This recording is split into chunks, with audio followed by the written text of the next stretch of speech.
Now, a continuation to our rate law, we are going to do one textbook numerical. Again, for that, I am going to refer our HSC textbook, page number 137, question number 3, sub-question 17. In this question, they have given us one reaction, that is 2 moles of A combining with 1 mole of B to give us product, and they have given us concentration of A, concentration of B at different parts, and with respect to that they have given us the rate values. Concentration they have mentioned in molar, and rate as mentioned they have mentioned in molar per seconds. By giving this data, they are asking us to find out the rate law. Now, by using this data, how to find out the rate law? For that, there are 2 ways, of which one is a theoretical way, which simply by checking the data you can determine. For example, in the equation 1 and 2, if I keep concentration of B same, then I find that with change in concentration of A, the rate is changing. Means definitely our rate of reaction is dependent on concentration of A. With what factor? Here, when concentration of A was 0.3, the rate of the reaction was 0.15. In this case, when the concentration of A is doubled, that is from 0.3 it has become 0.6, even the rate of the reaction has got doubled. Means with whatever factor the concentration of A is changed, with the same factor the rate is also changing. Means they are raised or they are linearly proportional to each other. So in that case, with respect to A, the exponent value will be 1. Now the next one, for the next example, or for finding out the exponent of B, if I consider equation 2 and 3, there they have kept concentration of A same, and if I check the concentration of B relationship with rate, when concentration of B is 0.05 molar, the rate is 0.3, and when the concentration of B becomes 0.2, the rate is 1.20. If I compare, when the concentration of B is moving from 0.05 to 2.2, that is by factor of 4, even the rate is changing by the same factor. Means again for this also, with concentration of B, the rate is linearly proportional. Means the exponent of B is also 1. This is one theoretical way of determining the rate law. Now let us see the other way, the alternate way to find out the rate law. The alternate way to find out the rate law is based on the calculation. Suppose if I consider, according to rate law, the rate as K, concentration of A raised to the power X, and concentration of B raised to the power Y. Now, by making use of this, I have to determine the X and Y value. For that, we take our above observations 1 and 2 and write it down them into the form of our rate equation. So rate value is 0.15 when concentration of A is 0.3 and concentration of B is 0.05. Another rate value we have 0.3 where concentration of A is 0.6 and concentration of B is 0.05. If I see this equation where our concentration of B is common, so by dividing 2 by 1, we have 0.3 upon 0.15 is equals to 0.6 raised to the power X into 0.05 raised to the power Y upon 0.3 raised to the power X into 0.05 raised to the power Y. So in this, our exponents of Y factor will get cancelled, and we could simply see this is nothing but 2 and this is also 2 raised to the power X. So here 2 is nothing but 2 raised to the power 1 and this is 2 raised to the power X. So it simply helps us to find out that the x value in this case will be 1. After finding out the value of x, now we take an observation of 2 and 3. Again we write down them into the form of our rate expression. So 0.3 is equals to 0.6 raised to the power x into 0.05 raised to the power y, and our observation 3 gives us 1.2 is equals to 0.6 raised to the power x into 0.2 raised to the power y. So in this, dividing equation 3 by 2, what we get is this part, where you could see that the exponent of x will get cancelled. This gives us 4. Even this factor gives us 4. So this is 4 raised to the power 1, and even this is 4 raised to the power y. So we could easily tell that our y value is also equal to 1. So at the end we have found x and y, both the factors are 1. So we can write down the rate law, that is rate is equals to k concentration of A raised to the power 1 into concentration of B raised to the power 1. So this is what our rate law will be.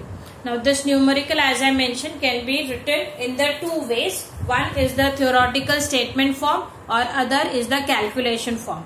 Whichever way you find it easy, you can go with that. It will generally come for 2 marks. Now after doing that numerical, let us go for one more problem. For that, I am going to take a reference of our textbook, page number 123. In there is one in-text question. The question has given us a reaction, 2 moles of A combining with 2 moles of B, giving us 2 moles of C plus 1 mole of D.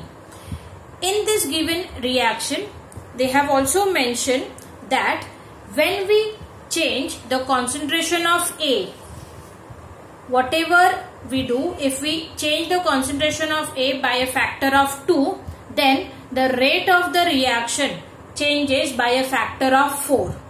And if the concentration of B is changed by a factor of 2, then the rate of the reaction also changes by a factor of 2. Below that statement, they have given us a rate law, that is rate is equals to K concentration of A raised to the power 2. Because when we have doubled the concentration of A, the rate of reaction was quadruple, that is it was increased 4 times. So it is definitely square. And with respect to concentration of B, it is 1. Because whatever factor change we have made with concentration of B, same factor change we have observed in rate of the reaction. Now other than this rate expression, they have also mentioned the value of rate constant, which is 6.25 per molar square per second, concentration of A as 1 mole per dm cube, concentration of B as 0.2 mole per dm cube, and they have asked us to find out the rate of reaction. So it's very simple solution. The first thing is we will be writing down our rate expression. So as mentioned, our rate expression is rate is equals to K concentration of A raised to the power 2 into concentration of B. Now in this rate expression, we will simply substitute the values given, that is rate constant 6.25, concentration of A 1 mole per dm cube, and concentration of B 0.2 mole per dm cube. So once we simply substitute the value, the calculation is very simple, that is simple multiplication, and that gives us the rate of reaction value 1.25. Remember, irrespective of this coefficients, our rate expression's unit will always be same, that is molar per second or mole per dm cube per second, which I have already mentioned in my previous lecture. So with this we will be able to find out the rate of reaction. So as I mentioned in the application, that if I know the rate law, by understanding the values of concentrations of A, B and rate constant, we could easily determine the rate of reaction. In this, sometimes they can also give us the value of rate constant, and value of any one of the concentration and ask us to find out the value of another concentration.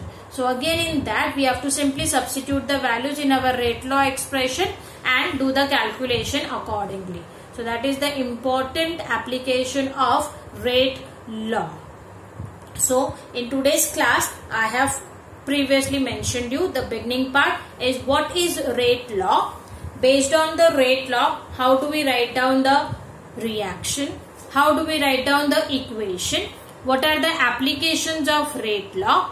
And I have explained you with general examples how does the factor affects the rate of the reaction, and we have done two numericals based on the calculations. Now other than that, one very important thing comes is what is the rate constant characteristics. So I'll just make some points about rate constant characteristics.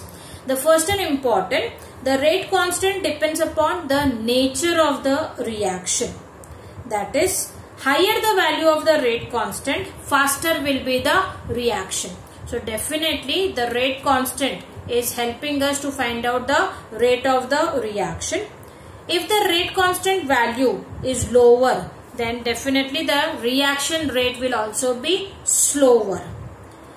Next, by increasing the temperature, the magnitude of rate constant increases. Means with respect to temperature, it is directly proportional. Next, for the given reaction, the rate constant has higher values in the presence of catalyst than in absence of catalyst. Now, to explain this point more in detail, we know generally we use catalyst to increase the rate of reaction. Now, how do they increase the rate of reaction? Indirectly, by increasing the rate constant value. So when rate constant value will increase, automatically rate of the reaction value will also increase. So with the help of catalyst, the first effect it does, that is it increases the rate constant value, which automatically increases the rate of reaction. Then the next important point is the reaction having lower activation energy have higher values for rate constant. Now what is activation energy? Activation energy is the minimum amount of energy required so as to convert the reactants to the transition state. If we lower this activation energy, the time required will definitely decrease, and if the time required will decrease, means the rate constant value will increase, increasing the rate of the reaction. So these are few of the important characteristics of rate constant values. And very important thing, the unit of rate constant is not fixed. It changes depending upon the exponents of your reactants. So for every given reaction, the unit of rate constant will vary depending upon the exponents of your reactants in the given reaction. So that is what we have done for today's class. Specifically, we have determined everything about rate law, or also called as differential rate law. Thank you very much.